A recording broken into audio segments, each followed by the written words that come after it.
विधानसभा निवडणुकीचे निकाल समोर आल्यानंतर राजकीय वर्तुळात याचे विश्लेषण सुरू आहे. नांदेडमध्ये प्रथमच काँग्रेस आणि मित्रपक्षांच्या पूर्ण सफाया झाला आहे. मागील निवडणुकीत नांदेडच्या 3 विधानसभा मतदारसंघातून काँग्रेसचे उमेदवार यशस्वी झाले होते. मात्र यावेळी एकाही उमेदवाराला यश मिळू शकले नाही. या एकतर्फी निष्कर्षावर प्रश्न उपस्थित केला जात आहे. नांदेड उत्तर विधानसभा मतदारसंघातील काँग्रेसचे उमेदवार आणि पक्षाचे शहराध्यक्ष अब्दुल सत्तार यांनी आज पत्रकार परिषदेत या निकालावर भाष्य करताना सांगितले की निवडणुकीचे निकाल आमच्या अपेक्षेविरुद्ध आहेत. इलेक्ट्रॉनिक्स मतदान यंत्रामध्ये हेराफेरी झाल्याचा आम्हाला संशय आहे. 4 महिन्यांपूर्वी झालेल्या लोकसभा निवडणुकीत शिंदे शिवसेनेने जिंकलेली औरंगाबादची जागा वगळता मराठवाड्यात काँग्रेस आणि मित्रपक्षांचे खासदार विजयी झाले होते. मात्र आता अचानक 4 महिन्यानंतर भाजप आणि मित्रपक्षांच्या बाजूने एकतर्फी निकाल लागल्याने शंका उपस्थित होत आहेत. अब्दुल सत्तार यांनी भाजप आणि त्यांच्या मित्रपक्षांवर निवडणुकीदरम्यान बेहिशेबी पैसा खर्च केल्याचा आरोप केला आहे. भाजपने मतदारसंघात प्रभाव टाकल्याचे ते म्हणतात. प्रत्येक मतदारसंघात कोट्यवधी रुपये वाटले, त्यामुळेच त्यांना हा विजय मिळाला असे त्यांनी म्हटले आहे. नांदेड उत्तर विधानसभा मतदारसंघातील उमेदवार बालाजी कल्याणकर यांनी अब्दुल सत्तार यांच्या 3,502 मतांनी पराभव केला. बालाजी यांना 83,184 तर अब्दुल सत्तार यांना 79,682 मते मिळाली. कालचे जर आपण निकाल बघितले तर ते सगळे निकाल अनपेक्षित होते. या ठिकाणी आपण पाहिलं असेल, आपल्या पत्रकार बंधूंनाही माहीत असेल की महाविकास आघाडीचं खूप चांगलं वातावरण संबंध महाराष्ट्रामध्ये होतं.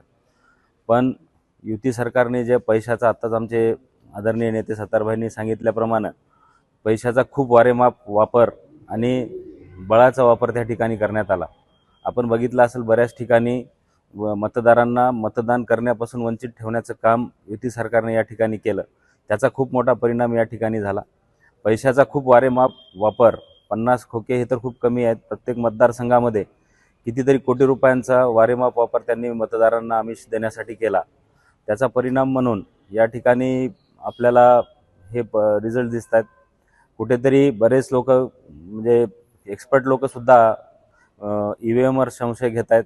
हे संशय घेण्याची जागा त्या ठिकाणी वाटते, कारण ज्या प्रकारे आमचे वरिष्ठ नेते, ज्यांचं मागच्या 40 ते 50 वर्षापासून ग्राउंडवर खूप मोठं काम आहे, आदरणीय बाळासाहेबजी थोरात असतील, पृथ्वीराजजी चव्हाण असतील किंवा इतर मोठे नेते, जे त्यांना या निवडणुकीमध्ये पराभवाला सामोरं जावं लागलं, तर कुठेतरी शंकेला वाव आहे असं आम्हाला या ठिकाणी वाटतं. खरं आहे, 44 वर्षानंतर मुस्लिम समाजाला या ठिकाणी काँग्रेस पक्षाने न्याय देण्याचा प्रयत्न केला आणि ते देत असताना आपण पाहिलं की आदरणीय सत्तारभाई यांना जवळजवळ 80,000 मतदान मिळालं. त्यामध्ये केवळ एका मुस्लिम समाजाचं मतदान नाही, तर यामध्ये हिंदू असतील, दलित असतील, OBC असतील, या सर्व समाजाने खूप मोठ्या प्रमाणामध्ये मतदान केलं आहे. याच्या आधी काँग्रेसची सीट ही 55-60 हजारावर निघायची, त्यामध्ये आपण 20 ते 25,000 मतदान आपलं या ठिकाणी वाढलं. ते मतदान कोणाचं आहे, तर ते सेक्युलर वोट आहे. जे धर्मनिरपेक्ष शक्तींना मानणारे जे लोक आहेत, धर्मनिरपेक्ष आणि संविधानाला मानणारा हिंदू समाज असेल, दलित समाज असेल, त्यांनी काँग्रेसच्या पाठीमागे उभं राहून फार मोठ्या प्रमाणामध्ये 25 ते 30 हजार मत ही आपल्याला सेक्युलर हिंदू आणि दलित वोट या ठिकाणी मिळालेलं आहे.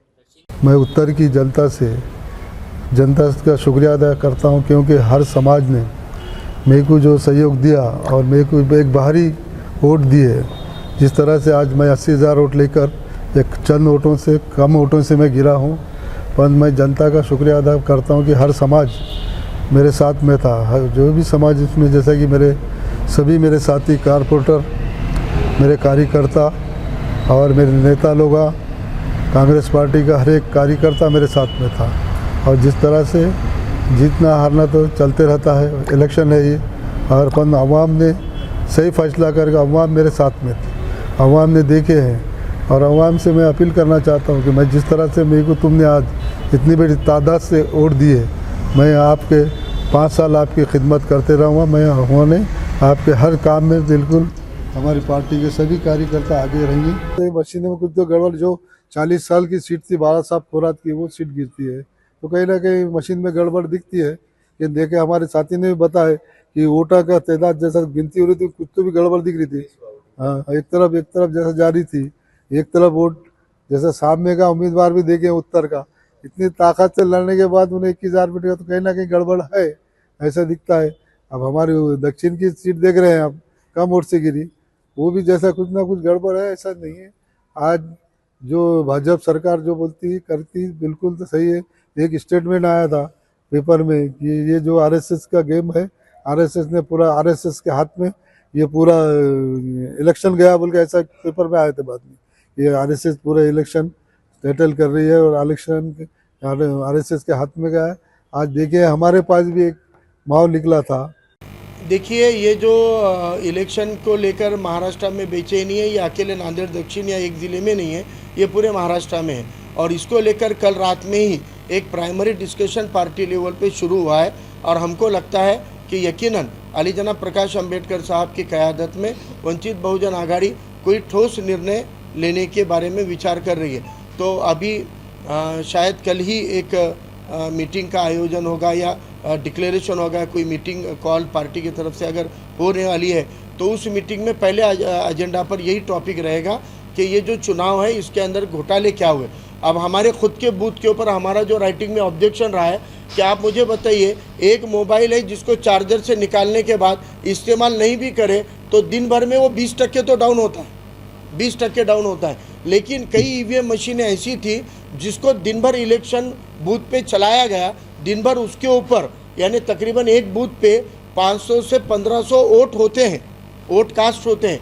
1500 बार बटन दबाकर बटन का लाइट और बीप जलने के बाद वो मशीन को सील करके 3 दिन पहले यानी 20 तारीख को रात में ला के रख दिया, 21 का दूसरा दिन और 22 का तीसरा दिन और 23 को चौथे दिन वो मशीन खुलने के बाद 99% बैटरी थी। हमने राइटिंग में ऑब्जेक्शन देकर उसके ऊपर ऑब्जेक्शन लिया था। 99% बैटरी कैसी रह सकती है चार्जिंग?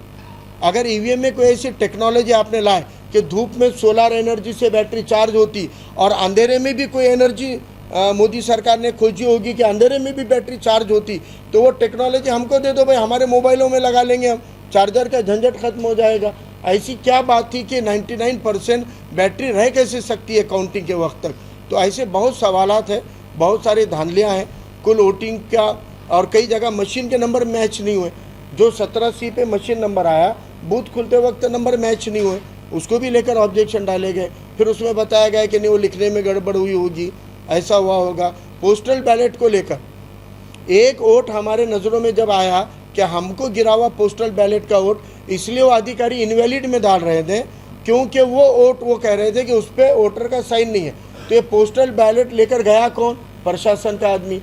प्रशासन का आदमी जब पोस्टल बैलेट लेकर गया तो उनका काम है पहले ट्रेन करने का पोस्टल वोट देने वाले को कि आपको यहाँ पर इनमें से एक को टिक करनी है और आपको यहाँ पे साइन करनी है, या पहले साइन ले लेंगे और फिर बोल देंगे जाओ अंदर किसी एक को टिक करके ला कर दो।